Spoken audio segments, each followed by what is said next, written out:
Je vais lire une nouvelle assez courte.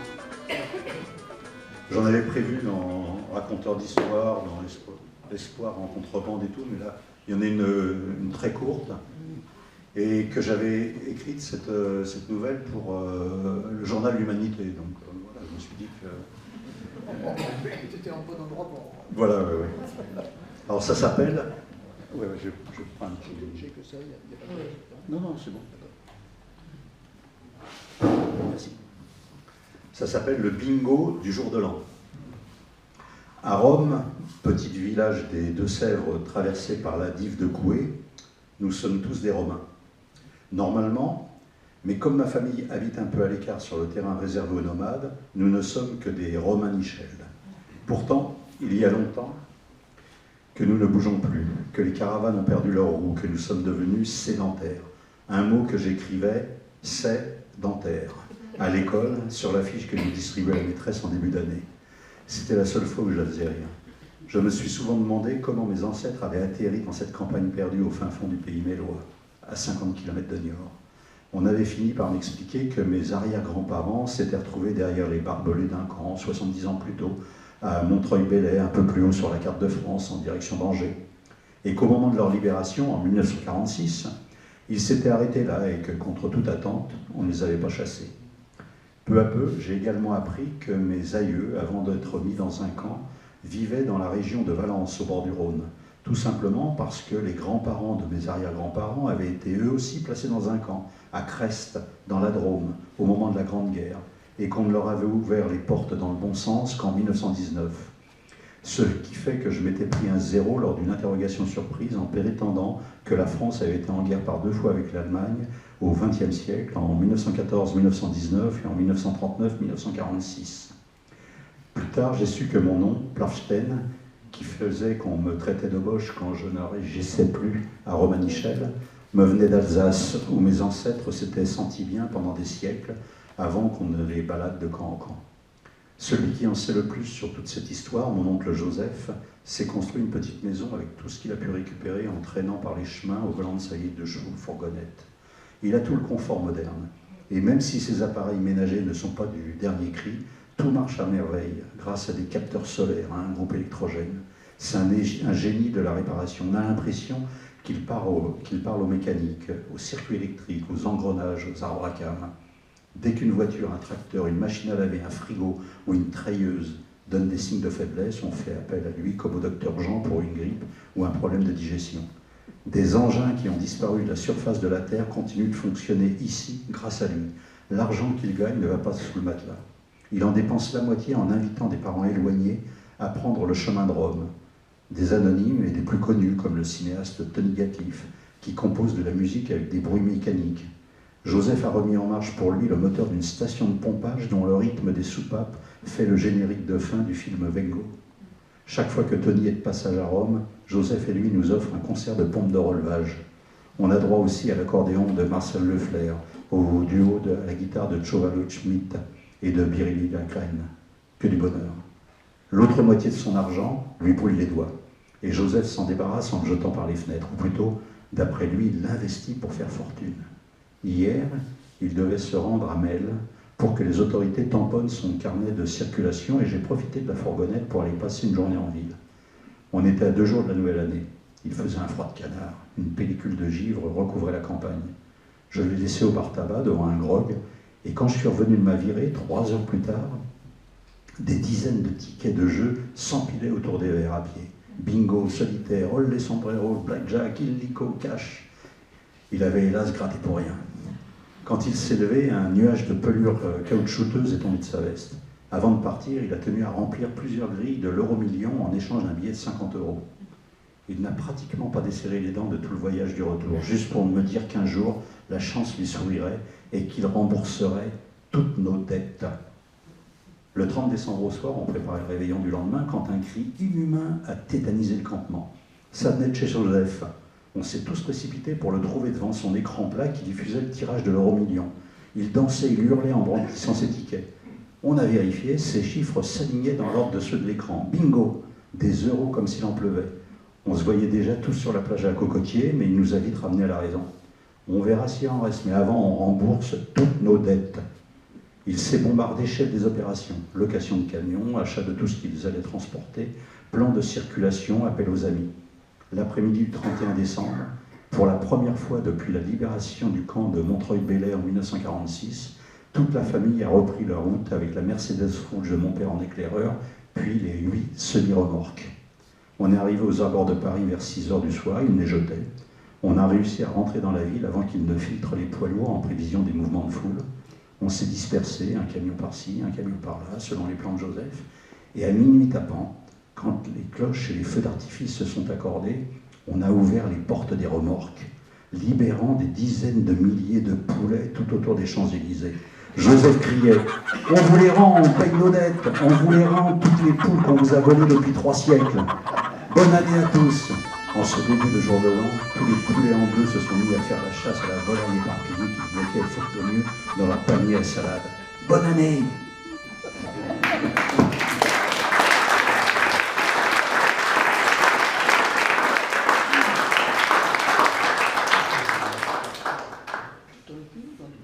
Non, c'est bon. Bon, alors, celui-là, il est dans quel bouquin Non, il y en a les mêmes dans L'Espoir en contrebande, raconteur d'histoire. Parce que donc, ouais.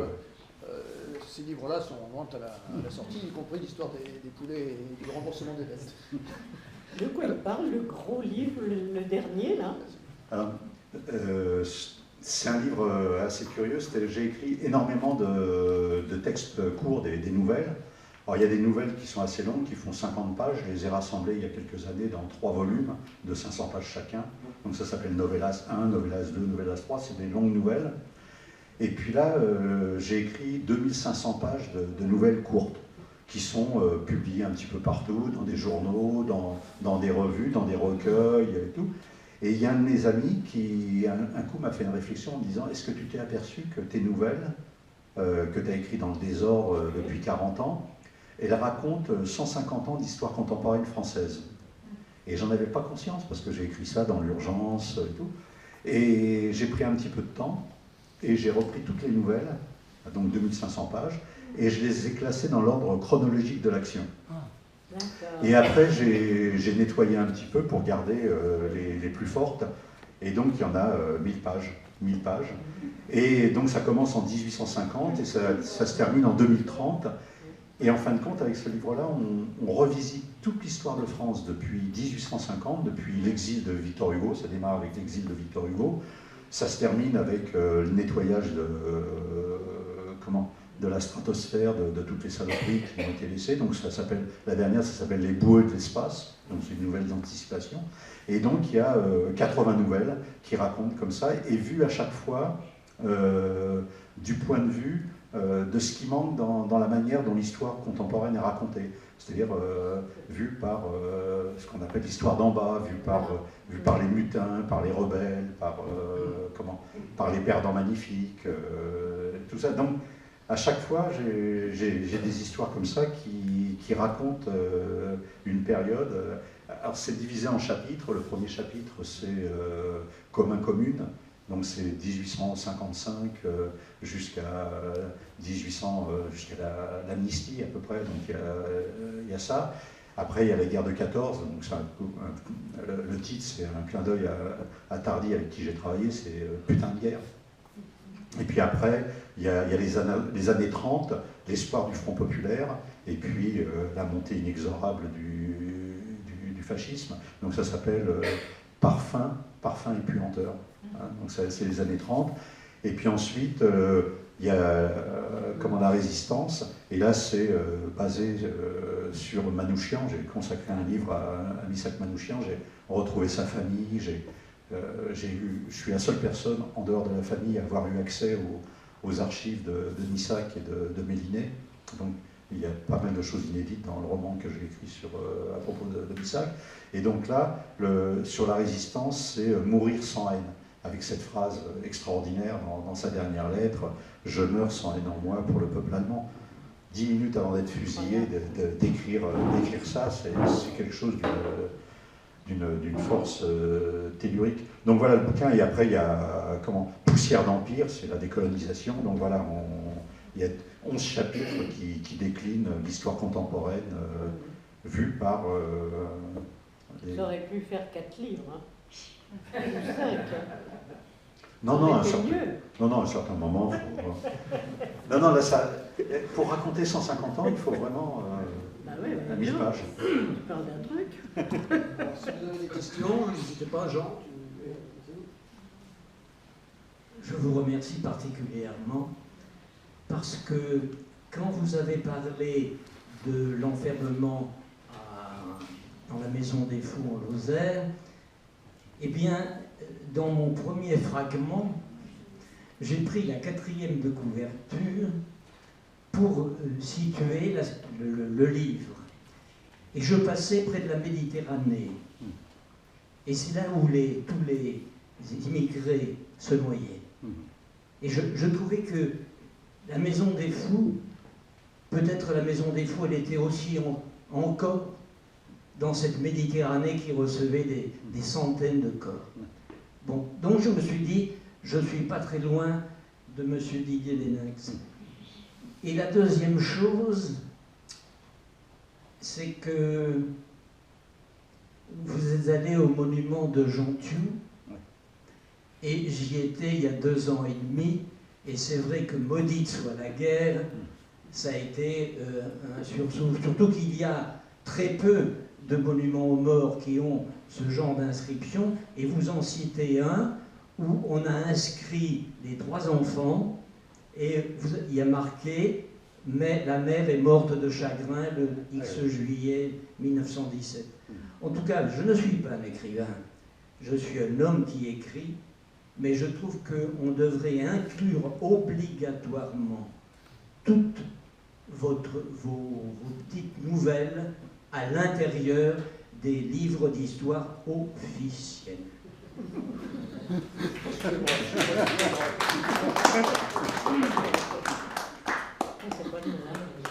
D'autres questions?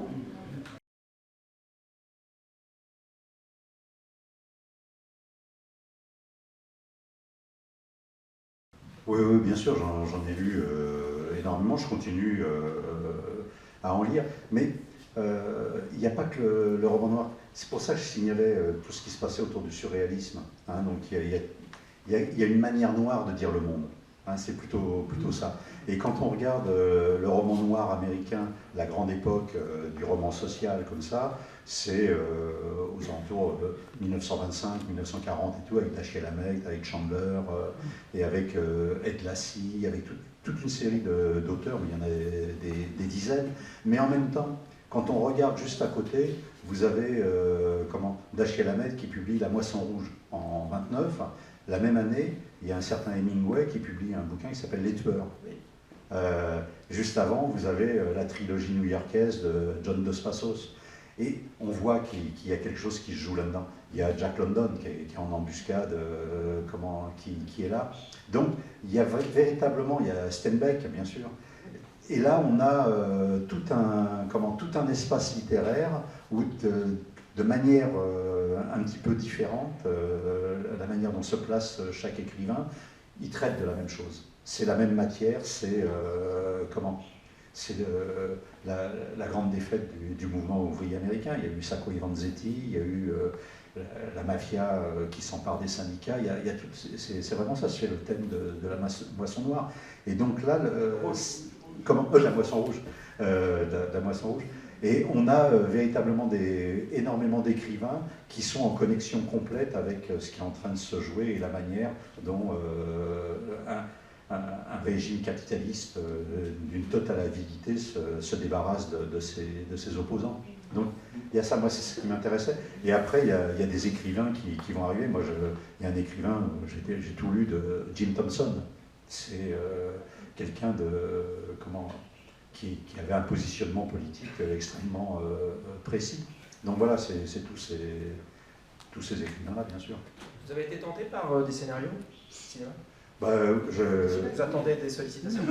Non, mais pendant toute une période, j'ai fait beaucoup de scénarios pour la télévision, j'en ai fait une 15aine, donc j'ai travaillé, et ça remonte à une période assez lointaine. J'avais créé un personnage qui s'appelait Novacek, qui avait fait tout à fait. Ouais, c'était moi qui avais écrit tout ça. Ah d'accord. C'était juste après la chute du mur. Pour moi, c'est une découverte. Ouais, je savais. Oui, je me rappelle très Ouais, bien. ouais. Et puis après, j'ai fait plein de C'était livres. un acteur qui s'appelait Catalifo. Oui, qui était un copain d'Aubervilliers. C'était un mec qui habitait. Je lui ai vendu sa première bagnole. J'avais une 4 chevaux, je me rappelle. J'avais vendu, il était étudiant. J'ai acheté une autre bagnole, j'avais une 4 chevaux. Comment on me dit, bah, je te l'achète et tout, et tu me la vends combien? C'était des francs à l'époque, je dis c'est une 4 chevaux, 100 balles par cheval. Et donc j'avais vendu 400, donc je me rappelle que 400 €, c'est la première bagnole à Catalifo. Et j'ai fait des scénarios pour le Cinoche aussi. Et là je travaille sur un scénario cinéma là en ce moment. D'accord. Juste un dernier truc, c'est pas une question. J'ai aussi été touché par un bouquin qui est moins connu chez vous, qui est 12 rue Meckert. Ah oui. Qui est un hommage à Jean Mila. Voilà. Et en fait, à Jean Amila, effectivement, Jean Amila, je n'ai lu qu'un bouquin, c'est La Lune de Mars. La Lune de Mars, ouais. Faut lire les coups, il faut lire les coups, je disais ça. Ok. Et j'ai été touché par ce bouquin pour plusieurs raisons. D'abord, l'histoire, etc. Et il parlait de la Villette aux Olmes, qui est qui était géré par une association qui est tenue par la CGT, et dans lequel moi je me suis retrouvé pendant 3 ans, parce que mes parents étaient internés, parce qu'ils luttaient pour l'indépendance de l'Algérie, et donc ils étaient internés, et j'ai été accueilli dans cette institution qui est située à la Villette aux Olmes. J'ai été surpris. À côté de Roissy, là. Absolument, Primory, Villeparisis, voilà. J'ai connu la dernière personne qui s'en occupait, qui était un ancien résistant qui s'appelait René Magne. Et puis elle a été dirigée par un colonel de la DFTP qui s'appelait Louis Blaisy. Ah bon. On était élevés à la bio. En tout cas, merci d'en avoir fait référence. Alors, il y a Pierre, j'ai vu demain par là-bas. C'est toi. Oui, moi aussi je suis rentré dans votre œuvre littéraire par meurtre pour mémoire, mais il y a un livre qui m'a fait froid dans le dos, c'est L'itinéraire d'un salaud ordinaire. Est-ce que ça correspond à un personnage dans la réalité qui vous a inspiré? Deuxièmement, pour terminer, je voudrais dire que j'ai un peu de boulot pour vous, c'est-à-dire que j'ai imaginé que vous pourriez faire un roman mêlant une histoire policière dans le monde pour environnement, le rôle de la SNCF dans la guerre.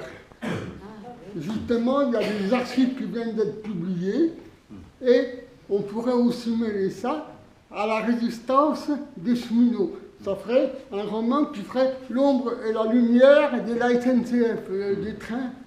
Voilà. Allez au travail, Non, sur Itinéraire d'un salaud ordinaire, bien sûr, je raconte toute la vie d'un inspecteur des renseignements généraux, des brigades spéciales. Donc son début de carrière, c'est 1942, et symbolique. C'est la même ma naissance. Et symboliquement, il prend sa retraite le 10 mai 1981, et il est à la Garden Party de l'Élysée, où on sait qu'il y avait un personnage qui s'est pointé à la Garden Party de l'Élysée le 10 mai 81, qui s'appelait René Bousquet, l'organisateur de la rafle du Veldiv.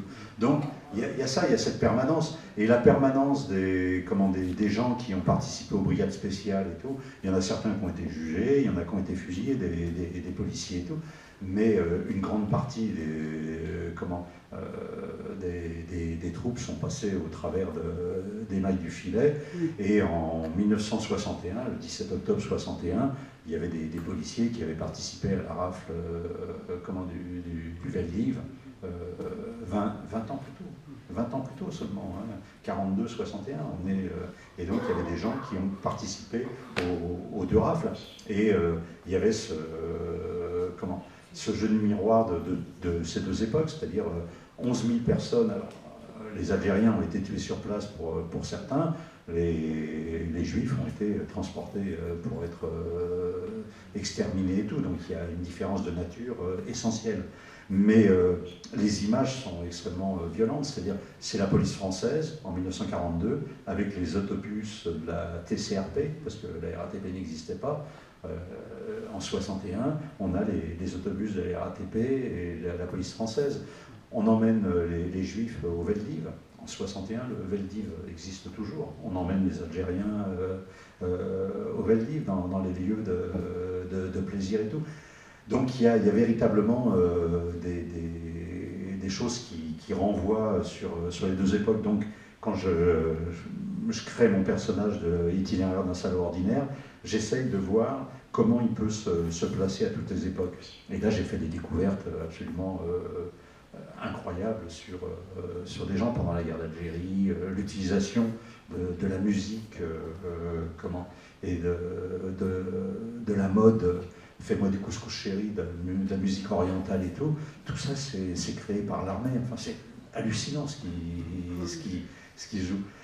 Donc voilà, c'est des techniques policières qui après, vont être extrêmement aiguisées dans les 40 ans qui suivent. Donc il y a plein de personnages qui correspondent à mon salaud ordinaire, quoi.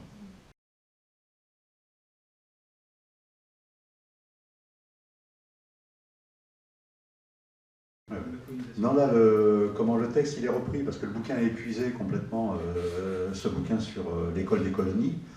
Et c'est tout simplement d'interroger la période coloniale sur les angles morts. Il y a toujours le mythe que la France républicaine, sa mission civilisatrice, il y avait un vecteur essentiel qui était l'éducation. Donc, dans toutes les colonies, il y a eu un effort très important pour l'éducation. Quand on regarde de près, c'est totalement faux. Donc, il y avait ça. Et donc, j'ai fait une chose, c'est que j'ai récupéré un maximum, avec l'aide de mon éditeur, de matériel pédagogique qui servait dans les colonies pour voir ça. Essayer de récupérer des statistiques pour prendre la mesure. Et donc, les statistiques, sur l'Algérie, on a les enfants d'origine européenne sont scolarisés à 95%. Les enfants d'origine algérienne, ils sont scolarisés jusque dans les années, fin des années 50, ils sont scolarisés à 5%. Et avec l'effort, il y a un gros effort qui est fait par Germaine Tillion, qui crée toute une série de centres sociaux éducatifs. On va monter, juste avant l'indépendance, on va monter à 9%, 9-10%. Donc voilà, au Sénégal, au Gabon et tout, on est plus près des 5%. Et les écoles pour les indigènes sont des écoles qui doivent absolument être en autosuffisance. Ce qui fait qu'on fait cultiver, on transforme les mômes en paysans. Et voilà, il y a une sorte d'exploitation qui est faite, d'irrigation, de choses comme ça. Donc on a ces choses-là que j'ai rassemblées. J'ai lu, il y a pas mal de profs d'instit qui étaient dans ce qu'ils appelaient les écoles Gourbi. Ils arrivaient dans des écoles, et les écoles étaient des bidonvilles comme ça, et ils devaient s'installer, absolument tout réparer. Les mômes faisaient 5-6 km à pied, pieds nus, comme ça, pour venir à l'école. Donc il y a toutes ces choses-là. Ça, c'est extrêmement documenté. Il y a beaucoup d'écrits qui sont disponibles. Et puis après, il y a les grands récits.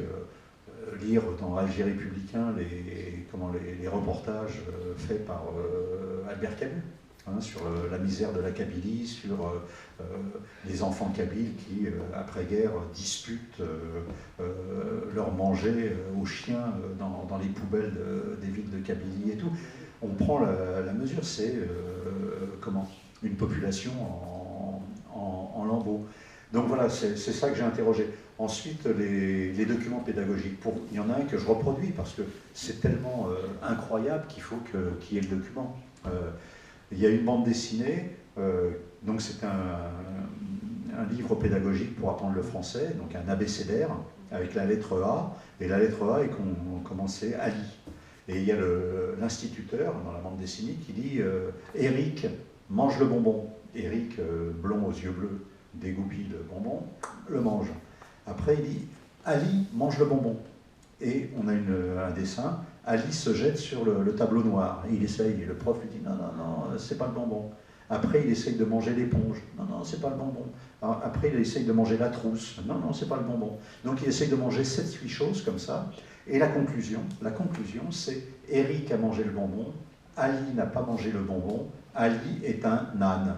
A comme Ali et A comme Anne. C'est un bouquin pédagogique pour apprendre le français. Et je me suis retrouvé dans 2 rencontres comme ça, où dans la salle, il y a des gens qui se sont levés, d'origine algérienne, qui ont dit « mais j'ai eu ça, je l'ai eu ça, et ça m'a jamais quitté. C'est quelque chose comme c'est une marque au fer rouge, et tout. » Donc j'ai fait tout ce travail-là, et puis après, quand il y avait le rapport de 1 à 10, c'est-à-dire 10% maximum d'enfants scolarisés, contre pratiquement 100% pour les enfants d'origine européenne, j'ai cherché ce chiffre 10. Le chiffre 10, on le retrouve dans la mortalité infantile. Les femmes d'origine européenne, les femmes d'origine algérienne, 10 fois plus de mortalité infantile. Le prix de la journée de travail pour un paysan qui est embauché sur une terre, rapport 1 à 10. Et donc vous avez le rapport 1 à 10. Et le rapport 1 à 10, il est légalisé par la France. C'est-à-dire que dans les fins des années 50, on donne le droit de vote aux indigènes en Algérie. Et donc on ouvre 2 collèges. Il y a un collège pour les votants d'origine européenne, ils sont en gros 1 million, et ils élisent 22 députés à l'Assemblée nationale française. Il y a 9 millions d'indigènes, et ils élisent 22 députés à l'Assemblée nationale française. Et donc le rapport 1 à 10, il est là, mais c'est quelque chose de... C'est considérable comme... Et quand vous mettez un système qui est le code de l'indigénat et ses succédanés, quand vous mettez en place un système où la vie d'un indigène vaut 10 fois moins que celle d'un Européen, et bien vous arrivez à une guerre où il y a 50 000 soldats français et civils français qui sont tués et 400 000 victimes algériennes. On est encore dans ce type de rapport parce que la vie vaut 10 fois moins cher. Et c'est ça le système colonial. Et donc dans le bouquin, c'est de mettre ces choses-là en évidence. Parce que il y a 15 jours, il y a un fou furieux d'extrême droite qui s'appelait Éric Zemmour, qui a parlé de ça à la télévision, sur CNews, où il peut répandre son vomi journellement. Il a dit qu'il était du côté du général Bugeaud, qui avait enfumé et tué quelques milliers d'Arabes, et il est vrai aussi quelques Juifs. J'ai entendu ça en direct à la télé. Quelqu'un qui se revendique du général Bugeaud, qui a fait les enfumades, c'est-à-dire de mettre des milliers de personnes dans des grottes et de mettre le feu et de faire en sorte que les gens meurent asphyxiés. Mais c'est des milliers de personnes qui ont été asphyxiées par la politique d'extermination menée par Bugeaud, qu'aujourd'hui en France, des gens se revendiquent de ces assassinats de masse, et que ce type revienne le lendemain à la télé, c'est quelque chose d'absolument invraisemblable. Et ce qui crée le Bugeaud, il n'y a pas encore le code de l'indigénat. Donc là, la vie algérienne, elle vaut 100 fois moins, 1000 fois moins que la vie occidentale. Donc c'est de dire... Et il y a quelqu'un qui l'a dit, pour le Congo, il y avait la construction du Congo-Océan de la ligne de chemin de fer, qui a fait des dizaines de milliers de morts. Et c'est Georges Simenon qui avait fait un reportage, il a une formule incroyable. Il dit chaque kilomètre de ligne de chemin de fer, c'est la tombe d'un Européen. Chaque traverse, c'est la tombe d'un Africain. Vous voyez, c'est ça. C'est ça qui... Le système colonial, c'est ça.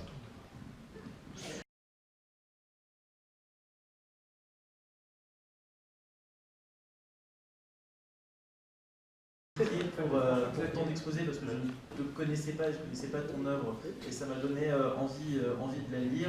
Et l'envie de la lire, c'est quelque chose qui me touche, parce que je suis enseignant. Et je suis frappé de voir les générations qui arrivent là, au sortir du lycée, qui n'ont pas ce goût de la lecture, qui n'ont pas ce goût de la recherche, le plaisir de prendre du temps pour lire, de se poser. Toi qui es un homme de lettres, comment est-ce que tu vois l'avenir de la littérature, de la lecture? Est-ce que ça a encore un avenir? Comment est-ce qu'on peut faire pour essayer de faire en sorte que les jeunes s'intéressent aussi au livre et à la lecture? Il y a plein de choses, mais juste, ma fille a créé il y a 15 ans maintenant un festival qui s'appelle Ciné-Banlieue, sur l'image de la banlieue au cinéma. Elle fait chaque année un appel à films et elle demande dans toute la France qu'on lui fasse parvenir les courts-métrages qui sont faits à travers le pays sur le thème de la banlieue. Donc des courts-métrages de 1 quart d'heure maximum.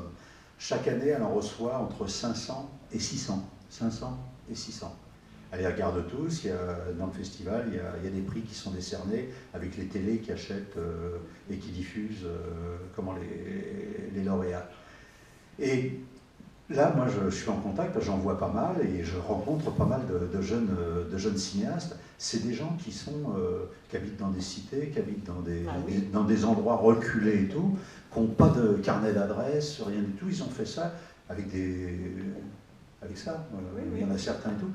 Et c'est absolument incroyable. C'est-à-dire que moi, j'ai découvert des problématiques que je ne pourrais jamais voir sur la vie des Tamouls, la vie des Sikhs dans tel endroit et tout. Et c'est des jeunes, disons, 15 ans, 16 ans, 17 ans. Ils expriment ce qu'il y a autour d'eux et tout. On pénètre vraiment très très profondément dans des endroits qui sont totalement invisibles à la télévision, qui sont invisibles dans les journaux et tout.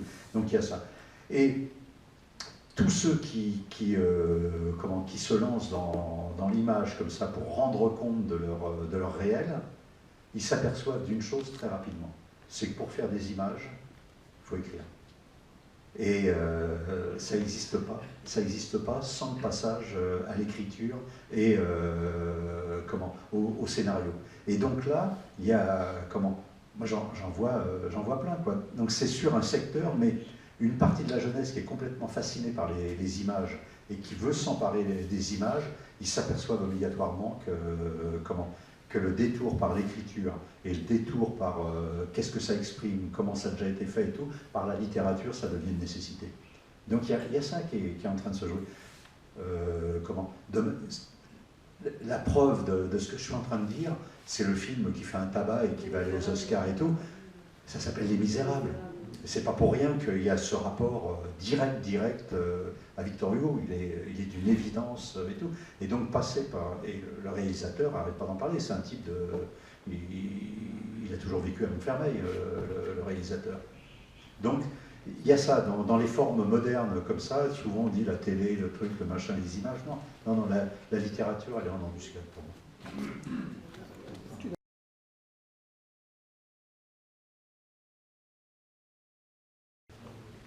Dans le dernier chapitre commençait le début du 3e millénaire. Donc il y a toute une série de textes courts comme ça. Un texte où je suis allé pendant une dizaine de jours à Calais, où j'étais à Calais avec des groupes de gens du Koweït. Et donc j'ai écrit un texte comme ça, qui est une nouvelle de fiction à partir de ce qui m'a été confié.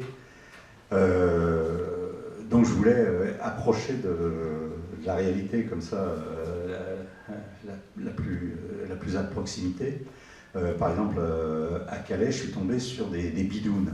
Alors je ne savais pas ce que c'était les seuls types. Il y avait un grand café afghan dans le bidonville.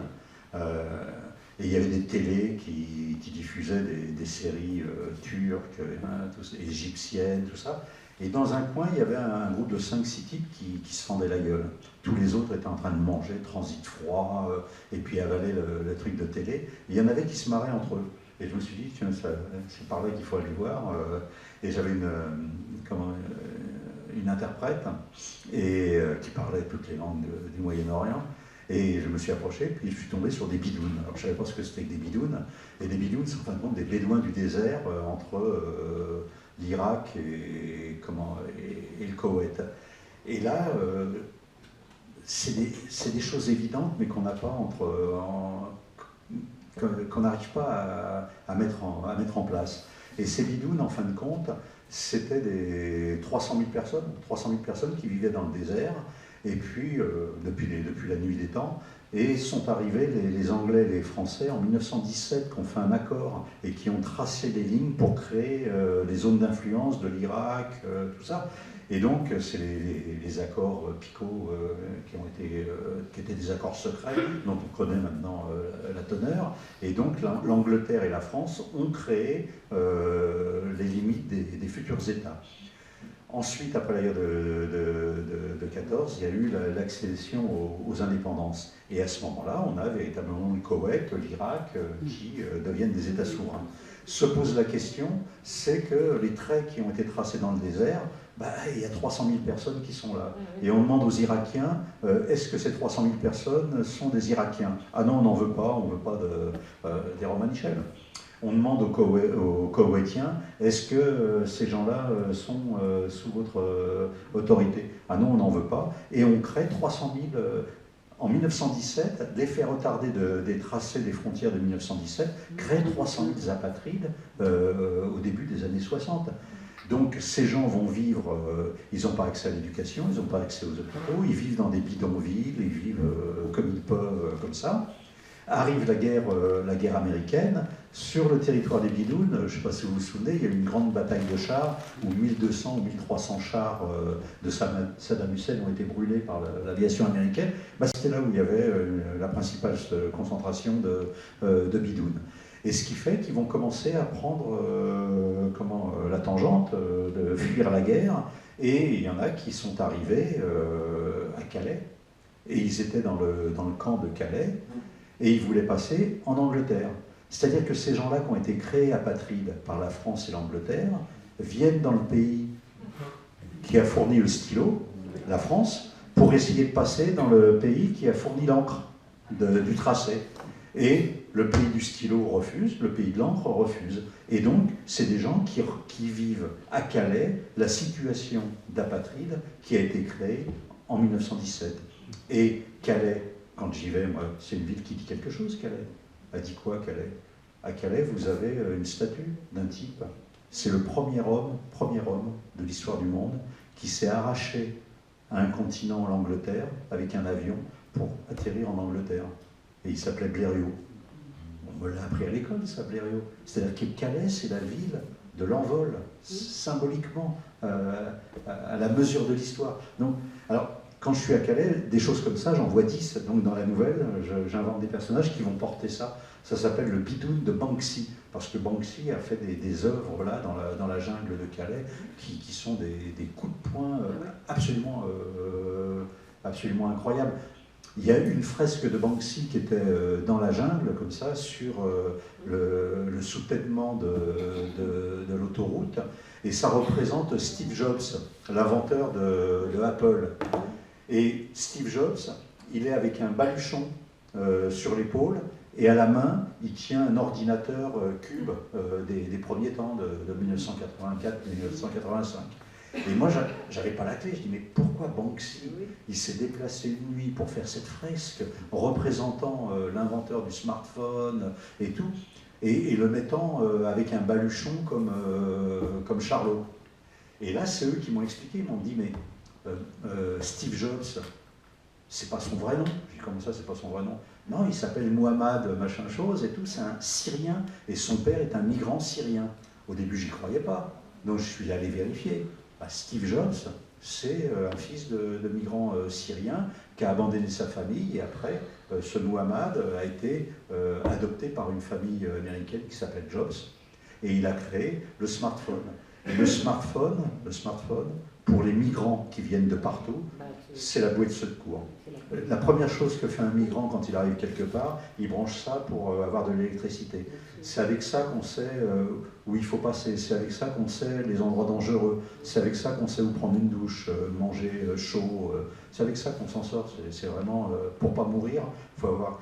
Et moi je me suis dit que Steve Jobs, s'il a inventé ce truc-là, c'est parce qu'il est fils de migrant, sinon ça ne lui serait pas venu à l'idée. Donc voilà. Mais c'est la manière dont je le dis comme ça, mais donc je mets ça en place dans la nouvelle. Donc la projection vers le futur, elle démarre de cette manière.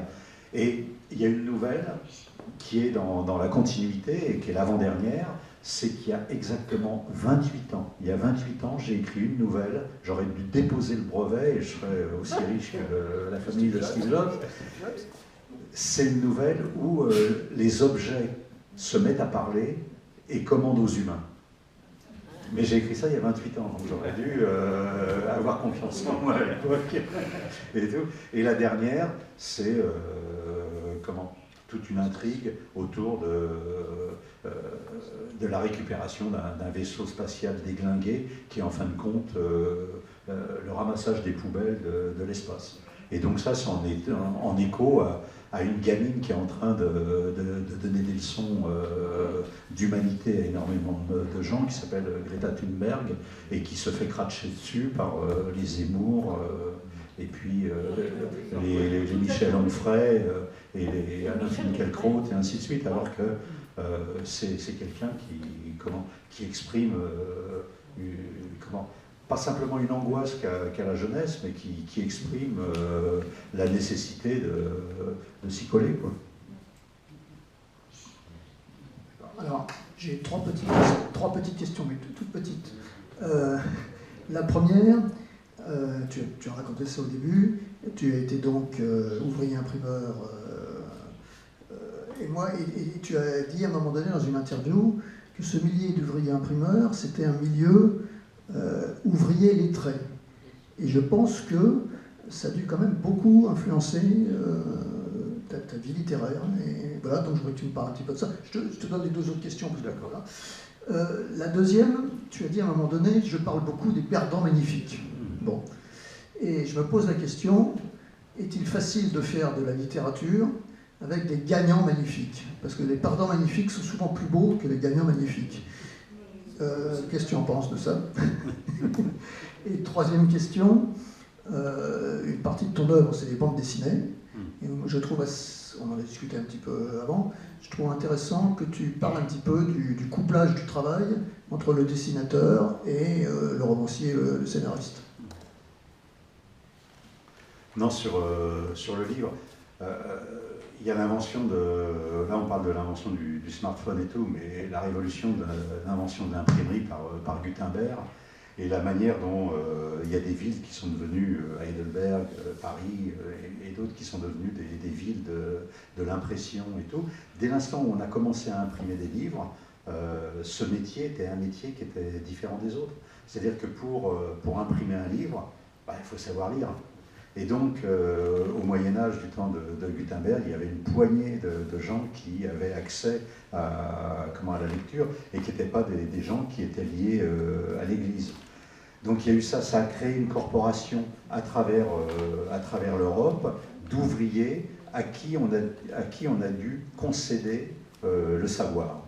Et donc, ça a duré des centaines d'années. Et dès l'instant où il y a eu des mouvements, des insatisfactions, il y a une expression qui s'est faite de ces insatisfactions, et ça a donné ce qu'on a appelé les placards, les affiches et tout. Donc il y a une partie de ce qui n'était pas encore la classe ouvrière, une partie des artisans, des gens qui travaillaient. Il y en avait une partie qui avait accès au texte, accès à l'expression, et puis qui aussi pouvait interroger les textes. C'est-à-dire pour bien imprimer un bouquin de mathématiques, il faut comprendre un petit peu les mathématiques. Pour bien imprimer un bouquin de philosophie, de la même manière. Donc il y a eu le fait que peu à peu, au cours des siècles, se sont créées dans beaucoup de villes des corporations qui étaient des corporations qui parlaient philosophie, qui opposaient les idées, qui pouvaient remettre en cause les dogmes de l'Église, et ainsi de suite. Donc il y a ça qui s'est créé. Et après, on retrouve ça pendant la Révolution française.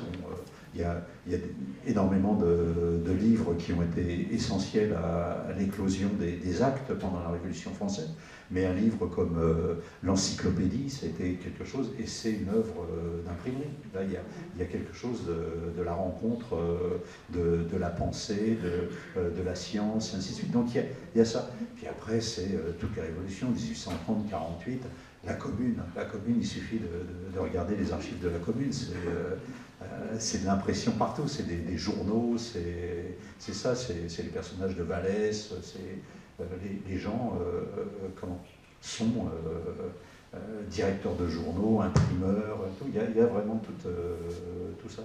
Donc voilà, moi j'ai vécu la fin de cette période-là, quand je travaillais chez Hollard, rue Tournefort, chez Mouffetard.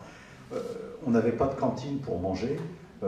La cantine, c'était le théâtre d'à côté, il y avait le théâtre Mouffetard, et on se retrouvait le midi avec les comédiens. Il y avait des gens comme Rufus qui étaient là, et donc c'était incroyable. J'ai vécu la fin de cette époque-là, c'est-à-dire le monde du travail et le monde de la culture qui se retrouvaient le midi à manger ensemble et tout. Ça n'existe plus, quoi.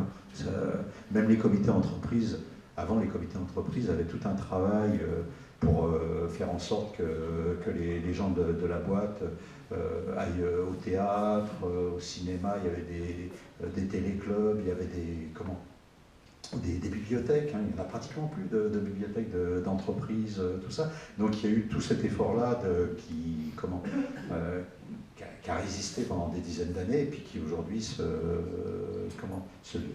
s'effiloche et tout. Mais moi j'ai connu ce moment-là de cette liaison vraiment très forte entre le monde du travail et le monde de la culture. Ensuite, sur les perdants magnifiques et sur les gagnants magnifiques, il y a on est dans cette période-là, c'est-à-dire, je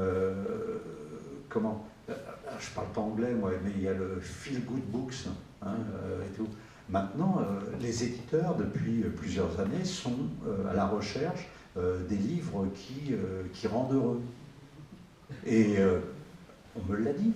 C'est-à-dire, avec Mako sur la bande dessinée, on avait un projet d'une bande dessinée, et qui était une bande dessinée très noire comme ça, et l'éditeur nous a dit non, il faudrait modifier, il faudrait faire feel good BD, quoi, que ça se termine bien. Donc il voulait nous imposer à un certain moment que ça se termine avec l'arc-en-ciel et tout. Mais il y a cette pression-là, elle est très très forte. Et il y a tout un tas de bouquins, moi, que je ne lis pas, Le Gardinier, enfin tout un tas de trucs comme ça. C'est une mode qui se vend énormément, qui est vraiment en tête de gondole. Ces bouquins-là, les bouquins de Musso, tout ça, c'est cette fabrication-là. Hein. Donc, je ne sais pas ce que ça vaut parce que j'en ai pas lu, donc j'ai pas et tout, mais c'est ça, et ça occupe une grande partie des têtes de gondole. En fait, j'ai mal posé ma question, excuse-moi. Quand je pensais aux gagnants magnifiques, je ne pensais pas forcément à des gagnants libéraux ou du roman de Rose. Je pense à des gens qui luttent et qui gagnent. Ouais, mais... difficile d'écrire. Moi, j'ai écrit sur la commune, par exemple. Il y avait ce problème-là. La commune, ça se termine par 25 000 morts et 8 000 déportés. Et à l'intérieur de ça, je suis allé ressortir un personnage extraordinaire qui s'appelle Maxime Lisbonne. Et donc c'était ça, c'est-à-dire de prendre l'histoire de la commune par un personnage excessif, qui est un personnage de comédien, qui est un personnage qui était la préfiguration de Coluche, et qui, après, en revenant du bagne, il a monté les pièces de Louise Michel, enfin, il a fait un boulot extraordinaire, il a créé des cabarets. La police de l'époque refusait, enfin, avait ordre qu'il n'y ait rien qui glorifie la commune. Donc il a fait du théâtre furtif dans les cabarets, il écrivait des chansons, il écrivait des sketchs comme ça qui étaient joués le soir, et donc la censure était tout le temps prise de vitesse. Et il a créé une taverne du Bagne à Paris. La taverne du Bagne, c'était en 1884. On pouvait manger canaque à Paris. Les gens qui vous servaient étaient déguisés en bagnards avec le boulet au pied. Le boulet était en bois, il était creux. À l'intérieur, il y avait les couverts. Et pendant que vous étiez en train de manger canaque et tout, il y avait des pantomimes comme ça. Et c'était à la gloire de Louise Michel, à la gloire de Ferré, et ainsi de suite. Et il a fait des choses absolument incroyables, ce personnage de Maxime Lisbonne. Et quand vous aviez fini de manger, au lieu d'avoir la note, vous aviez un bon d'amnistie. Vous étiez amnistié, vous pouviez ressortir. Et il a créé une dizaine de cabarets comme ça. Et il avait un canard un journal qui s'appelait L'Ami du Peuple, journal maratiste, et il y avait la phrase en dessous, c'était liberté, égalité, fraternité, c'est beau comme devise, dommage que ce soit resté platonique. Et il a un humour absolument ravageur, ce personnage-là, il traverse des drames et tout. Donc, j'ai eu le souci, moi, pour la commune, de parler du point de vue de ce personnage. Et c'est un personnage de révolutionnaire extraordinaire dont on ne parle pas, et le souvenir s'en était perdu, tout simplement parce qu'à la fin de sa vie, il va avoir un succès incroyable. C'est grâce à ce succès qu'il va inviter des milliers de personnes dans les rues de Paris en leur donnant à manger, et au lieu d'appeler ça les restaurants du cœur, il appellera ça les banquets des affamés, ce qui est un peu plus direct. Et le spectacle qu'il a créé, où il a eu un immense succès, c'est l'inventeur du striptease. Alors c'est un spectacle qui existait depuis l'époque des cavernes à titre privé, mais ça n'existait pas sur scène avec la morale et tout. Et donc le premier spectacle de striptease mondial, ça s'appelle Le Coucher d'Yvette, c'est un ancien communard qui l'a inventé. Et c'était une femme qui venait de se marier, son moustachu, il était parti parce qu'il était représentant de commerce, et donc il était parti depuis 15 jours, et elle arrive en plein hiver avec de la fourrure tout autour d'elle, sur scène comme ça, et elle commence en soliloquant devant le portrait du moustachu à se déshabiller, et quand elle est en nuisette, le rideau tombe. Ça, c'était le premier spectacle de striptease. Et le problème, c'est qu'il est complètement tombé dans l'oubli, ce personnage-là de Maxime Lisbonne, à cause de ça. Et moi, je pense vraiment que les révolutions seraient beaucoup plus aimables si on s'occupait de ces personnages-là, plutôt que d'autres moustachus qui ont dévoré les enfants de la Révolution. Donc il y a des personnages aimables comme ça, que j'ai envie de remettre un petit peu... Et il était colonel des Turcos de la commune, et pendant la commune de Paris, il y a eu un régiment qui s'appelait les Turcos, et les Turcos, parmi les Turcos, il y avait les troupes coloniales ralliées à la commune de Paris, et l'ordonnance de Maxime Lisbonne s'appelait Mohamed Ben Ali. Et j'ai retrouvé une aquarelle représentant Mohamed Ben Ali au musée Carnavalet, et on a un zouave qui était un Algérien du sud algérien, et qui tient le drapeau rouge de la commune, et qui a été tué à la fin mai 71, et Louise Michel en parle 3 fois.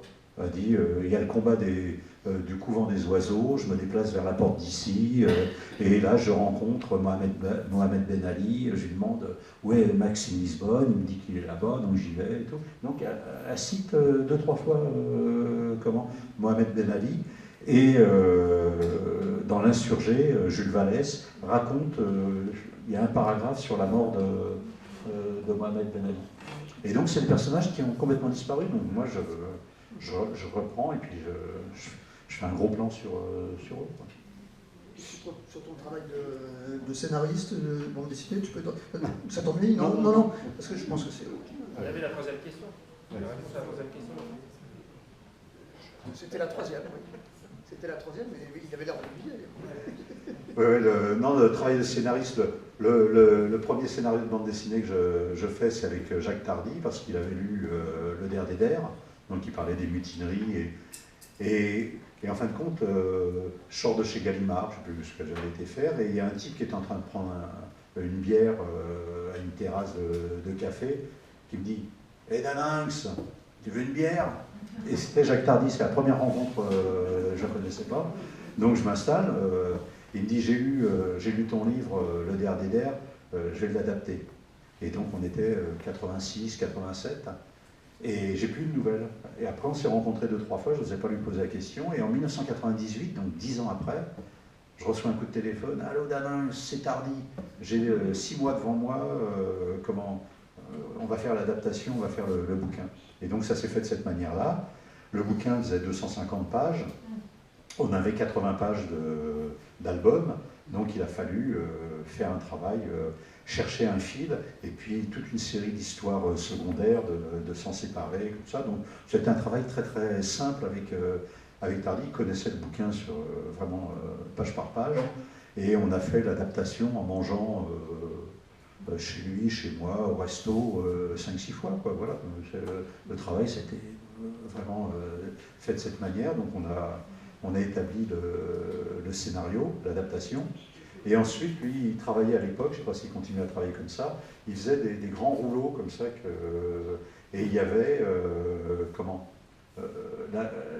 la case, la documentation qu'il avait, les dialogues, les trucs, les machins. Donc il y avait une dizaine de cases à chaque fois pour chaque case de travail, tout ce qu'il avait à mettre en place. Et après l'adaptation, il y avait le fax à l'époque, il n'y avait pas encore Internet. Et donc il me téléphonait le matin de bonne heure, il me disait mets ton fax en route, je t'envoie des dessins. Donc je recevais des crayonnés, des pages, et je devais réagir là-dessus et faire il y avait des dialogues indicatifs, donc je rectifiais les dialogues, des choses comme ça. Puis après, il y avait des choses à adapter. Mon personnage avait une voiture, une Packard, donc une grande bagnole énorme, comme ça.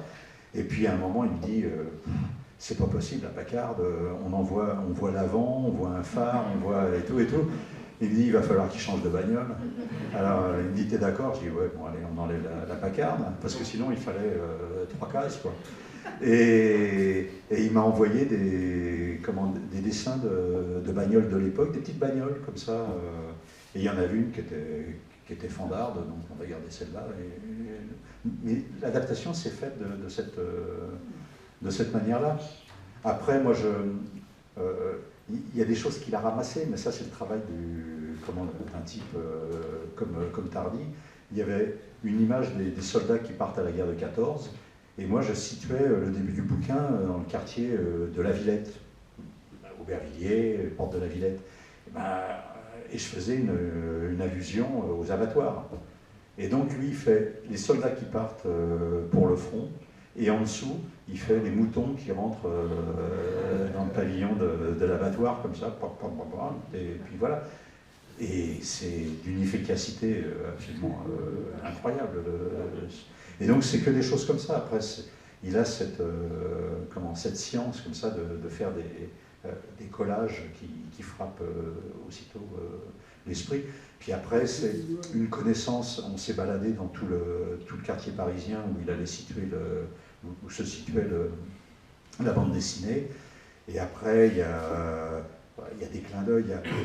Il y a le bassin de la Villette qui est là, et il y a un train à vapeur qui passe sur la ligne de Petite Ceinture.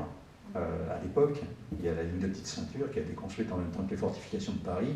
Et puis là, il met un hôtel qui vibrait à chaque fois que le train passait sur la structure métallique, qui s'appelait le Château Branlant, et c'est quelque chose qui vient directement d'écrits de Jacques Prévert.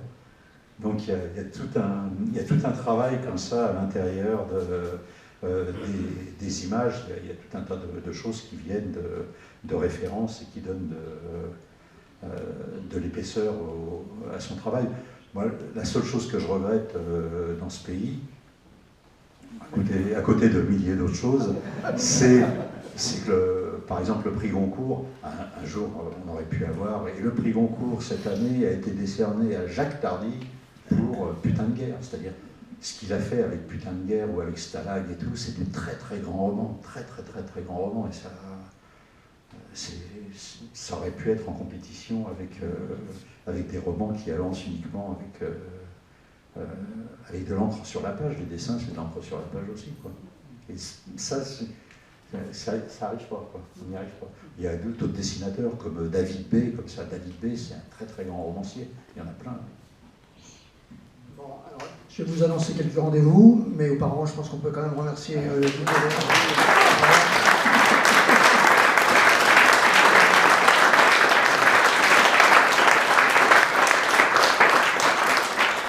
Donc, le rendez-vous, pas dans l'ordre chronologique. Vous savez qu'il y a quelque chose le 5 décembre. Bon, d'accord, j'en dis pas plus. Bien. Deuxième chose, donc je rappelle la prochaine conférence, le mardi 7 janvier, qui s'appelle Projet d'utopie, changer la ville, avec notre camarade architecte. Troisième rendez-vous, j'avais fait circuler une petite feuille pour que tous ceux qui ne reçoivent pas directement les invitations, si jamais certains d'entre vous n'avaient pas passé dans le rang, vous pouvez encore la remplir ici, ça vous permettra de recevoir la vidéo